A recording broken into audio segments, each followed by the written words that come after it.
बिस्मिल्लाहिर्रहमानिर्रहीम, अस्सलाम वालेकुम। लाखों करोड़ों दुरूदो सलाम मोहम्मद मुस्तफ़ा सल्लल्लाहु अलैहि वसल्लम और आले मोहम्मद पर। मैं हूं उमर दराज गोंदल और आप मेरा फेसबुक और यूट्यूब चैनल देख रहे हैं।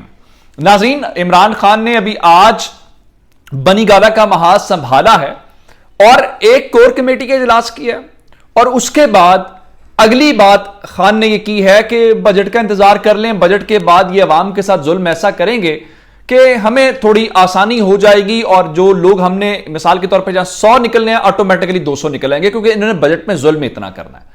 लेकिन असल खबर यह है कि कप्तान ने, जो इस वक्त आपको मीडिया इतनी खबरें चलाता हुआ नजर नहीं आ रहा, कि इमरान खान ने आज नून लीग की कुछ अहम विकेटें गिरा दी हैं। आप हैरान इस बात के ऊपर होंगे कि कुछ अहम लोग जो असेंबली का हिस्सा हैं वो शामिल हो गए हैं इमरान खान के साथ। वो कौन कौन से लोग हैं और इससे इमरान खान को कितना फायदा होगा, पहले नंबर के ऊपर आपको यह बताऊंगा, क्योंकि कहा तो यह जा रहा था कि तहरीक इंसाफ के लोग तोड़ दें। दूसरे नंबर के ऊपर चल के वो जिन्होंने इमरान खान को गिरफ्तार करना था उनकी टांगें कांप गई हैं। वो मूंछों को तौ देने वाले भी अब इस बात से मुकर गए हैं कि वो खान को गिरफ्तार करेंगे। सिर्फ इस्लामाबाद आने से डर गए। खान ने तो सिर्फ इतना कहा है कि मुझे गिरफ्तार कर लिया तो पूरा मुल्क बाहर निकल आएगा, और आप इतनी जल्दी घबरा गए। और उसके बाद आज इमरान खान ने अलीम खान और जहांगीर तरीन, जिनके ताउन के साथ उनकी हुकूमत गिरी है, उनका हिसाब बराबर कर दिया है। उम्मीद है अब इनको तसल्ली हो जाएगी और ये बहुत सुकून के साथ जो है वो बैठेंगे। उसके बाद हमजा शहबाज शरीफ के हवाले से मेरे पास एक खबर है लाहौर हाई कोर्ट से, वो आपको खबर दूंगा। लेकिन एक और बहुत ही सेंसिटिव मामला है जो आपके साथ मैं रखना चाहता हूं।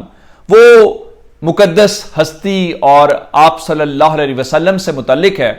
उस चीज को लेके इंडिया के अंदर एक बड़ी कबीह किस्म की हरकत हुई है। अरब ममालिक तो जाग उठे, उन्होंने तो इकदाम किए हैं, लेकिन वो हमारी हुकूमत नहीं बोल रही। शायद वो चला गया है जो दुनिया के अंदर मुकदमा लड़ता था और जो इस किस्म की बातें करता था, जो सबसे आगे होता था और इंडियन गवर्नमेंट को एक्सपोज करता था। लेकिन आज शायद कोई और गवर्नमेंट है, उनके होंठ सिले हुए हैं। ये तमाम तफसीलात आपके सामने रखूंगा। लेकिन अगर आपने अभी तक चैनल सब्सक्राइब नहीं किया और आप चाहते हैं कि आपको मुस्तनद और बर वक्त खबरें मिलती रहें, तो हमारा चैनल सब्सक्राइब कर लीजिए, बेल आइकन के ऊपर क्लिक कर लीजिए, ताकि हमारी आइंदा आने वाली वीडियोस बर वक्त आप तक पहुंच रहे। अच्छा, अब मामला इस वक्त यह है कि कल से जो राजा परवेज अशरफ हैं वो तहरीक इंसाफ के जो अरकान असेंबली हैं उनके इस्तीफों की तस्दीक शुरू करेंगे। मकसद यह है कि हाइप ये क्रिएट की जा रही है कि 20 से 30 ऐसे लोग हैं जी तहरीक इंसाफ के जो इस्तीफा नहीं देना चाहते। वो ये कह रहे हैं कि देखें, हमने सियासी मजबूरियों की वजह से इस्तीफे दिए, आप हमारे इस्तीफे कबूल ना करें। अब यह है एक सियासी हाइप। लेकिन मैं आपको सच बताना चाहता हूं, एक आज तहरीक इंसाफ में नून लीग के एक साबिक एमएनए, जिन्होंने तहरीक इंसाफ के उस वक्त के सबसे बड़े खिलाड़ी को शिकस्त दी थी, और इतना बड़ा खिलाड़ी था कि जब तहरीक इंसाफ ने भरपूर कैंपेन की थी और नवाज शरीफ जो उस वक्त वजीर आजम थे और शहबाज शरीफ और मरियम सबको वहां पे जाना पड़ा था सिर्फ शुक्रिया अदा करने के लिए, आज उस खिलाड़ी ने तहरीक इंसाफ ज्वाइन कर ली है। इसका मतलब यह है कि नैरेटिव कहां पे इस वक्त मजबूत है और सबको पता है कि किसका टिकट जीत का निशान बनेगा। मैं आपको बता देता हूं ताकि आपको अंदाजा हो। आज तहरीक इंसाफ में लोधरा से जो साबिक एमएनए पीर इकबाल शाह हैं, आपको याद होगा जब इकबाल शाह डिस्क्वालीफाई हुए थे, जब जहांगीर खान तरीन डिस्क्वालीफाई हुए थे, तो यहां से इन्होंने अली तरीन, जो जहांगीर खान तरीन के बेटे हैं, उनको इलेक्शन में उतारा था। उसके मुकाबले में पीर इकबाल शाह नून लीग के टिकट के ऊपर जीते थे और उन्होंने अली तरीन को शिकस्त दी थी। आज वो इकबाल शाह अपने साथियों के हमरा जो हैं वो पहुंचे जनाब अली बनी गाला में, और उन्होंने वहां पे पीर आमिर शाह भी उनके साथ थे जो साबिक एमपी हैं। उन्होंने वहां पे खान साहब के साथ मुलाकात की और यूं वो तहरीक इंसाफ के अंदर बाकायदा शामिल हो गए हैं। उम्मीद है वो जहांगीर खान तरीन, जिन्होंने हुकूमत तोड़ने में, गिराने में बड़ा किरदार अदा किया, ओन चौधरी को वजारत भी मिली, तो उनका हिसाब आज बराबर हो गया होगा। अब इमरान खान ने भी उसी तरह, जिन्होंने जो हरकतें इन्होंने की हैं, उसी किस्म की फील्डिंग लगाना शुरू कर दी है और आज उन्होंने फैसला किया कि जिमनी इलेक्शन के अंदर भरपूर मुकाबला करेंगे। उसकी वजह क्या? उसकी वजह यह है कि 20 सीटों के ऊपर जनाब अली इलेक्शन होना है और 1-2 वोटों का मसला है पंजाब असेंबली के अंदर। अगर तहरीके इंसाफ 20 में से 12 सीटें भी जीत गई तो इसका मतलब यह है कि हमजा शहबाज शरीफ को वोट के जरिए तहरीके इंसाफ हटा सकती है। उसकी वजह यह है कि आप ये देख रहे हैं कि chief justice Lahore high court ने हमजा शहबाज शरीफ को जो ओहदे से हटाने का केस है वो सुनने से माजरत कर ली है। तो इसका मतलब यह है कि वो कम से कम इस तरीके से हटते नहीं नजर आ रहे, तो तहरीके इंसाफ दूसरी सूरत में उनको हटाती हुई नजर आ रही है अगर वो 10-20 में से 12 सीटें भी जीत जाएगी।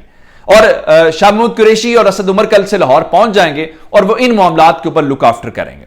अब आपको एक और खबर, जहांगीर खान तरीन वाली बात तो हो गई, अब आते हैं अलीम खान वाली खबर के ऊपर कि अलीम खान का हिसाब खान ने कैसे चुकाया।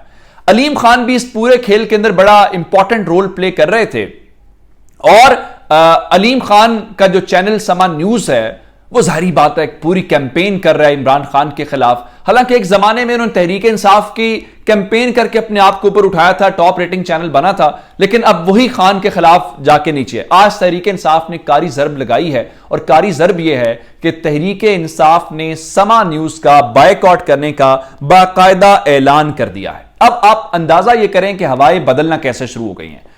लोग शामिल हो रहे हैं, इमरान खान बनीगाला में हैं, बजट आएगा, खान साहब वेट सिर्फ कर रहे हैं कि बजट के अंदर इन्होंने इतने टैक्सेस लगाने हैं कि लोग वैसे ही इस हुकूमत का वो बाहर निकल के खुद ही जो है वो चूमर निकाल देंगे। अब जरा सुने, वो राना सनाउल्लाह जो कल तक कह रहे थे कि इमरान खान की सिक्योरिटी उनको गिरफ्तार करेगी, वो राना सनाउल्लाह जो कह रहे थे कि मैं खैबर पख्तूनख्वा में जाके इमरान खान को गिरफ्तार करूंगा, आज वही राना सनाउल्लाह ये कह रहे हैं कि मैं इमरान खान को गिरफ्तार करने में अपना वक्त जाया नहीं करना चाहता। उनके मुताबिक इमरान खान के बोलने और बाहर रहने से उनको फायदा होगा, इसलिए वो इनको गिरफ्तार नहीं कर। आप सच बोलें, आप गिरफ्तार करने की कैपेसिटी नहीं रखते। आप सच बोलें कि आपको इस वक्त डर लग रहा है। आप सच बोलें कि ये सारी की सारी सिचुएशन जो है वो आपके गले पड़ती हुई नजर आ रही है। आप दूसरी बातों के ऊपर मत जाएं। अब ये सिचुएशन तब्दील होने की एक बहुत बड़ी निशानी है जिससे आपको अंदाजा होगा कि मामला किस तरह से तब्दील हो गया। अब एक और मामला है, बहुत सेंसिटिव है। इंडिया के अंदर जो हुक्मरान जमात है उसको सबसे ज्यादा एक्सपोज इमरान खान ने किया, इंटरनेशनल लेवल के ऊपर, इंटरनेशनल मीडिया के ऊपर, हर फोरम के ऊपर। लेकिन अब वो पॉलिटिकल पार्टी इतनी कॉन्फिडेंट है कि उनके एक तर्जुमान ने हुजूर सल्लल्लाहु अलैहि वसल्लम की शान अक़दस के अंदर गुस्ताखी की है और इस किस्म के बयानात दिए हैं जिसके अंदर पाकिस्तान की हुकूमत के तो होंठ सिले हुए हैं। एक होम्योपैथिक किस्म का बयान शहबाज शरीफ ने जारी कर दिया, लेकिन अरब ममालिक तो जाग उठे। अरब ममालिक में से आप ये देख रहे हैं कि इंडिपेंडेंट उर्दू जो है वो खबर, ये बरतानिया की आउटलेट है, वो कह रहे हैं कि जो अरब ममालिक में शदीद गुस्सा है। मैं आपको कुछ मिसालें देना चाहता हूं जिसके अंदर कुवैत है, कतर है और जो दीगर ममालिक हैं वो उसके अंदर बड़े मुतहर्रिक हैं। सबसे पहले कतर ने भारत के सफीर को दफ्तर खारजा तलब किया है, कुवैत ने भी भारतीय सफीर को तलब किया है और वहां पे भारतीय अशिया का जो बायकॉट है उसकी मुहिम चल रही है और भारतीयों के खिलाफ, हत्ता कि उनके अपने लोग कह रहे हैं कि ये मोदी और मोदी की हुकूमत हमें मरवा देगी। लेकिन सवाल यह पैदा होता है कि पाकिस्तान की हुकूमत और पाकिस्तान के लोग कब जागेंगे। आप सिर्फ बयानातबाजी ना करें, होम्योपैथिक किस्म के बयानात ना दें, फिर यहां पे आके इमरान खान की कमी महसूस होती है जो कम से कम इंटरनेशनल फोरम्स के ऊपर बीजेपी का इलाज करते थे, इनको एक्सपोज करते थे और मुसलमानों का, इस्लाम का और हुजूर की शान में ये जो गुस्ताखी करते हैं, इनके खिलाफ आवाज सबसे मौसर कौन सी थी? वो इमरान खान की थी, जिसकी आज कमी महसूस हो रही है। और कुछ नहीं कर सकते, ये जो तिजारत के रास्ते खोले कम से कम यही बंद कर दो। कम से कम इतना तो कर सकते हो, अमेरिका के खिलाफ अगर या किसी और ताकत के खिलाफ स्टैंड नहीं ले सकते, इंडिया के खिलाफ तो कर सकते हो, या वहां पे भी कारोबारी मफादात है। अपना बहुत सारा ख्याल रखिएगा। खुदा हाफिज।